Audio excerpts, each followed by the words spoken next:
Hey, yo, what up? Welcome back to This Not a Podcast. It's just my thoughts with Rob Markman. I told you that once a week, instead of following this Diddy trial day to day, because there's so much going on. Once a week on Sundays, I'll just do a recap.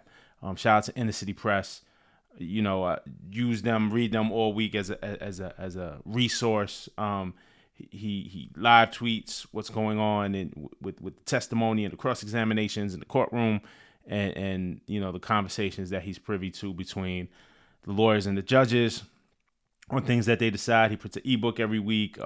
He has a Patreon, so I'm dialed in, and I use Inner City Press to kind of just and doesn't really give his opinion in what he writes. He just kind of gives it in black and white, and then I glean from that what's going on. So we're gonna go on this week and talk about week 3. First, I want to open up and so Trump was asked if he would pardon Diddy if he was found guilty. And he said he'd have to look at the facts. He and that he wasn't asked to pardon Diddy yet, and rambled on about the relationship and said they were kind of cool once, but haven't spoken in years. But he would have to look at the facts. So Trump has been pardoning. He pardoned Larry Hoover from his federal sentence this week, and Larry Hoover still has to serve his state sentence as of now. So I don't know. It's not like Larry Hoover's getting out of jail, but Trump has been known to use his pardon power. Somebody asked him if he would pardon Diddy. He basically said he didn't know. He said if he was found guilty, he'd have to look at the facts. So that's what's kind of going on in the headlines and the broader news before we get into the courtroom. The whole crux of this thing, and at least the lens that I try to look at this through in the first 3 weeks with all the testimony, is nobody is saying that Diddy isn't an abuser. Nobody's saying that he didn't commit crimes. Even the defense, his own defense team admits that he had abused Cassie. His charges are racketeering, sex trafficking, and transportation to engage in prostitution. So beyond the abuse, the prosecution is trying to prove like the coercion, right? The means in which Diddy used force and threats to commit the crimes, and how much of his organization was employed or coerced or encouraged to cover things up and do things to help him, to aid him in committing these crimes, right? It's the maybe just a very simple way to put it is I think people are looking at like, hey, was this just a fucked up abusive relationship where like terrible abuse occurred, or was this organized crime? I think that is the balance of this case, and I don't think you can't find any reasonable person in or out the courtroom who will defend any of his actions. He's guilty of something, and me personally, this is my opinion. I think he deserves to be punished under which crime or whatever. I mean, that's what we're here watching this trial and here to figure out. But I mean, he's guilty of something, man. It's still very early. Honestly, I don't know how this is going to turn out. And what really matters is how the jury sees it, right? So here's what happened this week. Capricorn Clark. She's a former Def Jam employee. She's a former Death Row employee. She worked from Bad Boy from 2004 to 2012. First as his assistant, then head of women's for Sean John, the clothing brand. And then she was a global brand director for Sean Combs. Her testimony, she said a lot of things. She kind of corroborated a lot of Cassie's stories just from her own perspective. But, she testified that on her first day of work, Diddy took her to Central Park and said that since she used to work for Suge Knight, if anything happened, he might have to kill her. She also said Diddy's security, Uncle Paulie, was there too. That's the threat, right? That's a threat. Could be taken as coercion. Like, this is how you keep people in line with kind of these threats. She said she saw Diddy with guns. She saw Diddy one time carry the gun and said he was carrying a gun because he had issues with 50 Cent. Early in her employment, she was accused of stealing jewelry. They made her take a lie detector test. She was told if she failed the lie detector test, she would be thrown in the East River. She wasn't allowed to leave. She said this went on for 5 days, and then was eventually told that she could return to work. She talked about his hostel. Again, this is kind of the coercion part, the force part, the threatening part. We're going to throw you in the East River. Most people, if they suspected you or accused you of stealing, they would do an investigation and they would terminate you or bring you up on criminal charges. And she said she was threatened that she would be thrown in the East River if she was lying about stealing the jewelry. She talked about his hotel stays, cameras, baby oil, lube in his bag always, all the stuff that we heard before. It was her job to clean up the damage to the room. We heard other past Diddy assistants who worked for him at various times also say it was their job to clean up the room. She talked about getting drugs for him, Molly, ecstasy, cocaine, prescription drugs that were in her name, again, consistent with some of the other assistants that had testified earlier. She said she left the company but came back as a global brand director. Part of it is that she managed Cassie's image. She spoke about Cassie's relationship with Cuddy and how she helped Cassie get a burner phone because, you can't be texting Cuddy on the phone that Bad Boy pays for. Puff is going to find out, so they got to help Cassie get a burner phone. Puff eventually found out about Cuddy, as we know, went to Capricorn's home with a gun and said, we're going to go kill him. We got to go kill him. We're going to go kill him. She said she didn't want to go, and Puff made her go anyway. It's the coercion part of it, right? She talked about Diddy and his security, Ruben, entering Cuddy's home. That was the break-in that Cuddy described in his own testimony, and then said that then after that, Diddy told her to convince Cuddy not to file a police report saying it was Puff. So that was kind of the prosecution talking to her. Those are just bullet points. She said way more than that, but those are some of the important things. During the cross, they spoke about her getting fired at times. Like through the years, she worked many years, and she would get fired, and she would come back and work for Diddy. I guess they were trying to show that she voluntarily came back because she was abused as well, or what she described sounds like abuse, right? Like what you used to work for Suge. If anything goes wrong, I'm gonna have to kill you. If we find out that you're lying about stealing this jewelry, we're gonna throw you in the East River. Like things like that. But she got fired at times and then came back to work for Diddy. And it sounded like the defense was like, yo, well, you kept coming back. So if you was abused, if you hated it so much, if there was so much pain that was caused to you from working this job, why did you keep coming back? She talked about how she admired Diddy. And she talked about the glass ceiling that he broke for black people in business. She said this out of her own mouth during cross-examination.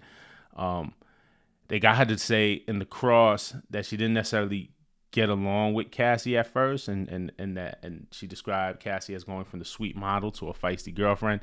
They asked Capricorn straight up if she thought Cassie was talented, and she was like, yeah, she had talent. She was very beautiful. And then they asked her again, but not talented is what they asked her, and Capricorn was just like, she was not. And she says, I have good taste. Talented to me is Whitney Houston and Mariah Carey. And she said that Cassie was more of a studio musician.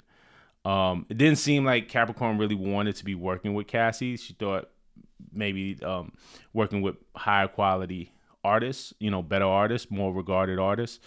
They asked if Cassie was a hard worker. Capricorn said at times, and that there were times when she just preferred to be with her boyfriend, who was Diddy. They did the cross-examination about Cuddy. Her story stayed pretty consistent. She said that she leaves Bad Boy and goes to work for Chris Lighty, rest in peace, and 50 Cent. But Lighty unfortunately passed away the day before she was supposed to start. But she said she stayed in communication with Puff. Capricorn basically that says she was blacklisted at the time. It was hard for her that if she wasn't working at Bad Boy, she wasn't really, there not a lot of other jobs opened up. And it kind of alluded that Puff made sure of that, right? So, when you ask the question of, well, why'd you keep going back to work over there? This kind of maybe points to a reason why. The defense dialed in on supportive messages and texts and emails that she would send Puff, even when they weren't working together. It was clear that Capricorn had a fondness of Puff despite the abusive things that she witnessed and the abuse, the emotional abuse and whatever that she suffered herself, right? And we're going to see that there's going to be another assistant named Mia that takes the stand and has a pretty similar experience. Actually, maybe a worse experience, but I mean, just horrific. Like, you can't even compare people's traumas. she sobbed and she said that she believed she was Puff's protector at the time, that it was her job to protect Puff. So she very much and admittedly very much believed in Puff, believed in the mission, but didn't seem to co-sign all of the bullshit that he did. But Puff accomplished great things and she was bought in. And then she said that she would also go back to work for Puff. The reason why she would keep going back to work for Puff is because she wanted to show that she wasn't disposable. So, again, it's Capricorn kind of setting the scene and the defense kind of tearing that apart. Like, okay, yeah, you were abused, but you kept going back. You know what I'm saying? And this is a consistent, we're going to see with Mia when Mia comes up. This is a consistent thing. The prosecution kind of gets the person on the stand to talk about and open up about their experience. And a lot of their stories sound very, very similar. And then on the cross-examination, the defense just tries to chop away at that and maybe paint a picture that these people worked with Diddy willingly. Cassie was willingly in a relationship with Diddy. So, that's the dance that's been going on. Christopher Ignacio took the stand. He's the police officer on the scene at Cuddy's house that responded to the 911 call. Said he saw a black Escalade, the same one that was described by others that Puff was in. He said the black Escalade left as soon as he got there. He memorized the plates, found out that it was registered to Bad Boy. Said he didn't follow the van because they didn't have a crime yet. Ignacio's account, the police officer's account, was pretty consistent with everybody else's account as to what happened with the Kid Cudi break-in. I discussed that in the last video with Cudi on the stand, and so there wasn't much. During the cross, there may have been a discrepancy about the time that this happened, but I don't know how much that matters. Was it 8:20 a.m. or 6:30 a.m.? There just seemed to be a little discrepancy about that, but I don't know how much that matters or if that's going to factor into the bigger picture. LA arson investigator Lance Jimenez also took the stand. He testified about the Molotov cocktail that was thrown in Cudi's car. The thing that was, I hesitate to say funny, like I'm just like, who does this? I think it was 2012 that it happened. It was a bottle of Old English. It was a 40-ounce bottle of Old English, of OE. And I'm just like, who is buying a 40-ounce in 2012 to even fill up to make a Molotov cocktail? But that's neither here nor there. It was a bottle of Old English, though. They say that the DNA profile on the bottle was consistent with a female. Doesn't say who. Doesn't sound like that they can prove that Puff had his hands on that bottle. Or that he was really involved. But something interesting that happened when the arson investigator, this is Lance Jimenez, took the stand. They also said there were print cards were destroyed, like fingerprint cards.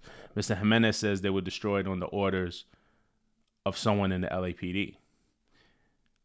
The defense objected to that line of questioning. They did not want the jury to hear that there were some print cards that was destroyed by the LAPD.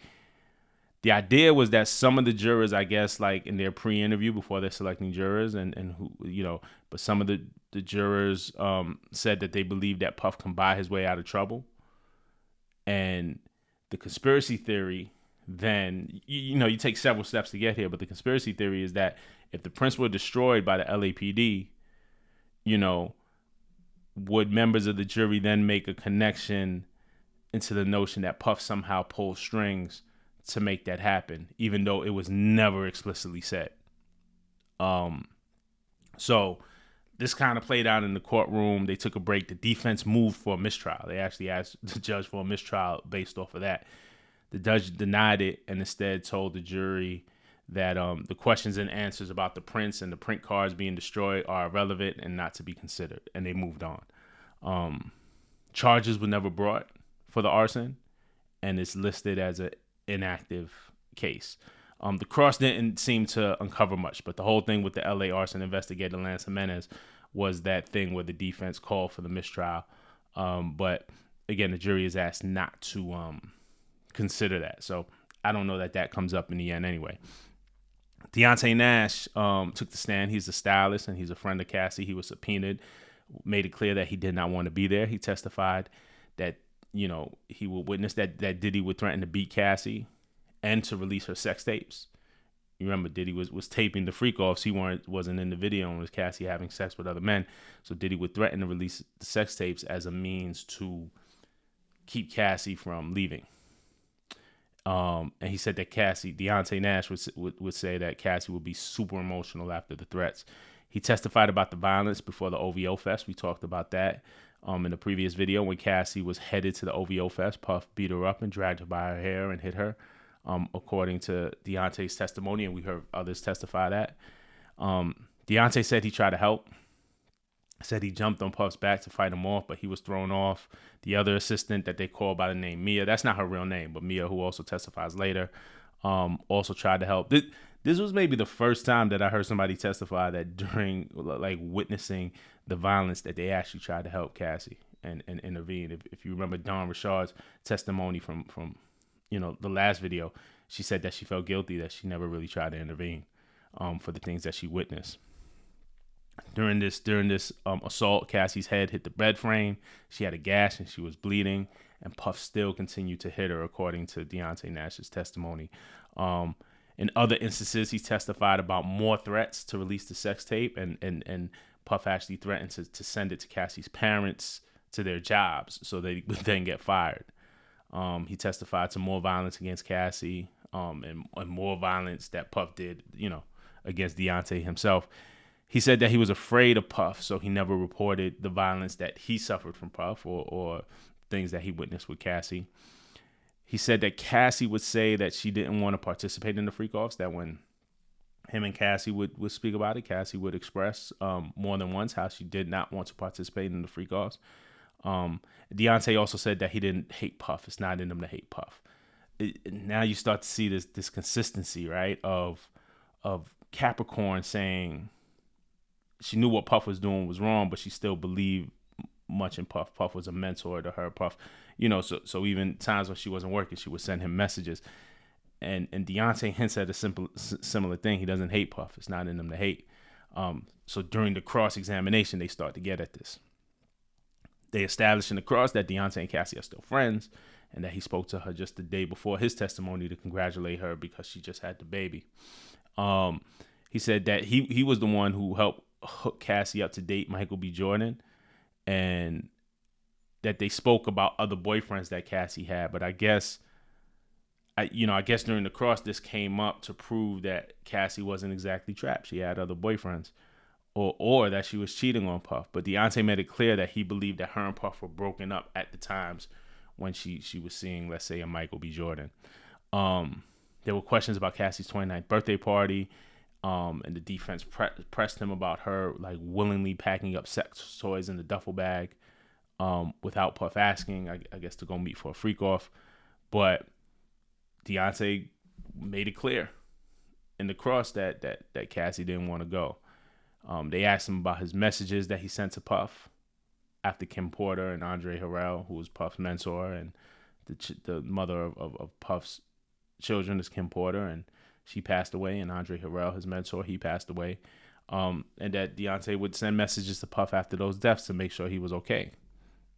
And in 2020, he wrote to Puff, "I love you, and anything you need, I got you."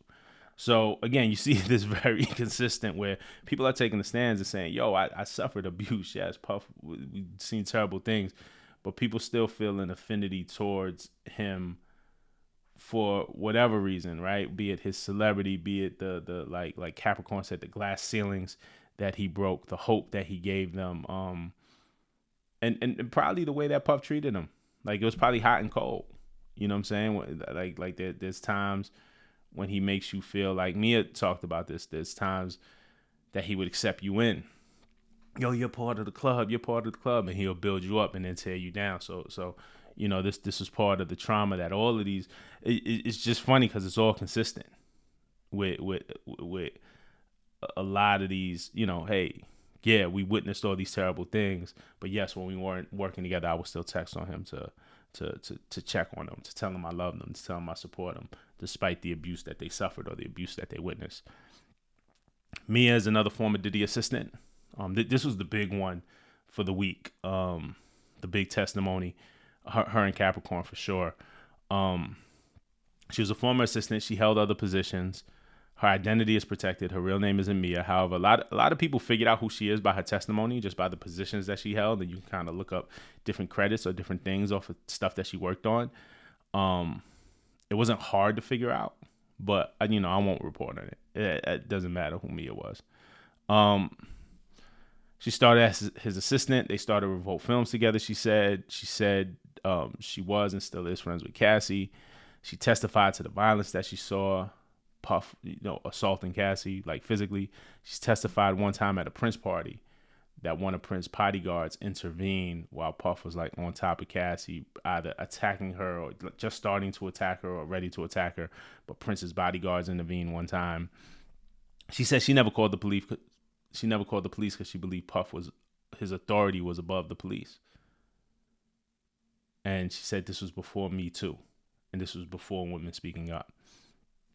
She testified that Puff seemed heartbroken when he found out about Cudi. So, I think that tidbit plays into, well, how real was their relationship? Like, was there really like some twisted, toxic love there? Sometimes with the freak off, she said her role was to set up the room and then to be on call to clean up, like a lot of the other assistants said. She testified that Cassie said to her that she did not want to do the freak offs on at least one instance. So it's consistent with Deonte Nash. Like, the question is, was Cassie a willing participant? When she was telling all these people, she wasn't. Mia testified that Puff forced Mia to do drugs. She testified she was physically assaulted by Puff. She claims she was sexually assaulted a number of times. When asked if she ever told him no, she said she couldn't tell. She said her exact quote was, "I couldn't tell him no about a sandwich." So the thing is you never said no, but again, Puff had built up this environment where there was consequences to saying no to him. So when they asked her about the sexual abuse, did you ever tell him no? She said she couldn't tell him no about a sandwich. She didn't want to lose her job, and what she worked hard for is what she said. She said she felt she would never work in the industry again if she objected. Again, the black ball thing, Capricorn talked about that. She said that he would have for sure made it that she could never get a job if she left or if she complained. She said she didn't want to talk about the assaults, like even on the stand, that it was very traumatizing for her. She said at least in one other instance, Puff threatened to kill her. Remember, Capricorn said the same thing. She eventually was fired and got an employment attorney. They asked for $10 million. She ended up getting $200K. And during that, whatever that investigation was, I don't think it actually went to trial. Like it sounded like the employment attorneys and bad boy or Puff's people kind of hammered it out on their own, do some type of mediation. So they asked for $10 million. She said the lawyers put her up to asking for $10 million. She ended up getting $200K. She said during that time she spoke of the violence, but she never spoke of the sexual assault. She hadn't revealed that yet. After the Cassie lawsuit, she says that D-Rock called her. D-Rock is another of Puff's bodyguards, and Mia felt that he was trying on Puff's behalf to see if she would be a threat to Puff. After the Cassie thing came out, it's like, okay, well, what does Mia know, and is Mia gonna speak? So she felt, she was being called on at that time, and Puff was really trying to get in touch with her just to, he said to jog his memory. Just to kind of see, just to take her temperature, and she avoided that conversation with Puff. And she testified that she doesn't currently work because she suffers from PTSD, and she suffers because of Puff. Cross-examination chewed her up. Cross-examination went through IG posts where she praised Diddy like years after, and posted pictures with him and painted their experience and their time as fond memories on Instagram. When she had testified that she was sexually assaulted on Puff's B-Day, so they asked years later, why would you post on the anniversary of that event when you were sexually assaulted?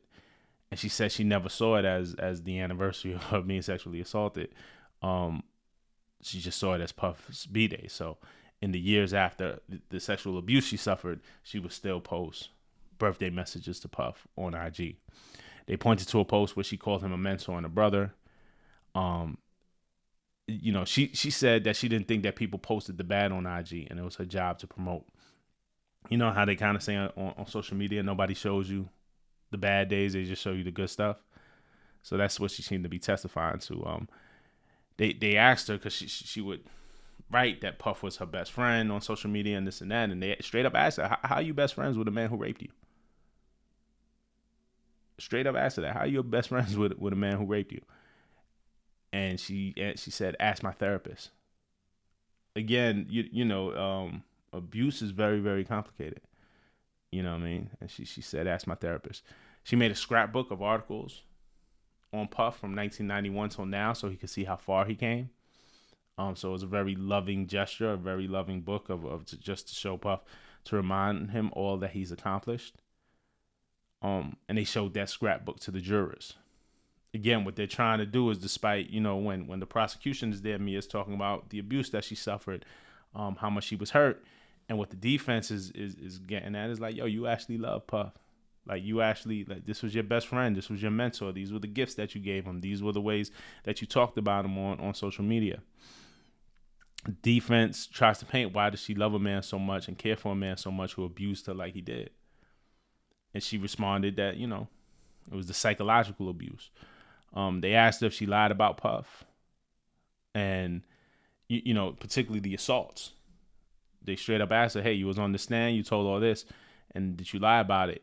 Did it, they seemed to question, they didn't seem to question, they questioned if it happened as many times as she said. She talked about several sexual abuse encounters. And she maintained that she was telling the truth.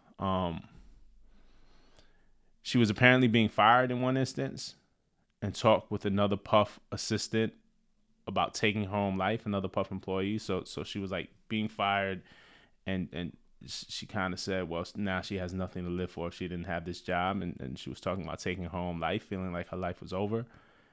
And the defense asked, well, you were let go. Why weren't you happy to be let go? You were let go. The abuse was over. You didn't have to be at the hand of this abusive man anymore. Why aren't you happy? It'll be interesting how the jury receives all that, because again, what all last week, what we heard from Capricorn, what we heard from Nash, what we heard from Mia is the abuse, and then the defense says, oh, well, you were really fond of your abuser. You loved him. You seen him as a mentor, or a brother, or as a best friend. You wanted to support him, and so they tear at that. And it's just interesting to see how the jury will receive that. I think common sense knows that, in abusive situations, oftentimes your abuser also could commit the abuse, but still make you love them, still make you very fond of them, still show you another side that you love. It's kind of the give and the take. Like, I'll give you this love, and then betray on that, abuse you, give you the love, abuse. It's this difficult dance. I'm sure all of this is very complicated. But the only kind of thing that matters right now is not even opinions on it. It's like, how does the jury receive this information? And what will they do with it? What decision will they make? We'll see next week. I still think it's going to be important to hear from, I wonder if D-Rock will have to take the stand, the bodyguard, and Ruben. They get mentioned a lot. What are their perspectives on all this thing? And I won on all these things, the Cuddy, the different abuse that they saw with Cassie, the freak offs, like what is their perspective? And then, I still wonder when they start getting into the financials of all this, who paid for what, the Intercontinental Hotel where Cassie was beat, and the hotel security guard, says that he was offered $100,000 and he believed that to be a bribe. Where was this money coming from? Where was the money coming from to hire the male escorts? Was it a business thing? Was it a personal thing? Was it organized crime? I think the money might be important, but that's just my hunch. But we'll see what happens this week. But that was me just wanting to kind of break down and talk about the different things that happened this week. It's a lot to sift through. But I implore all of y'all to, if you're interested, man, just kind of look at the facts and come up with your own conclusions. You don't have to listen to me or anybody else out there. But again, the jury, it matters what the jury believes at this point. All right. Well, till the next time. Peace.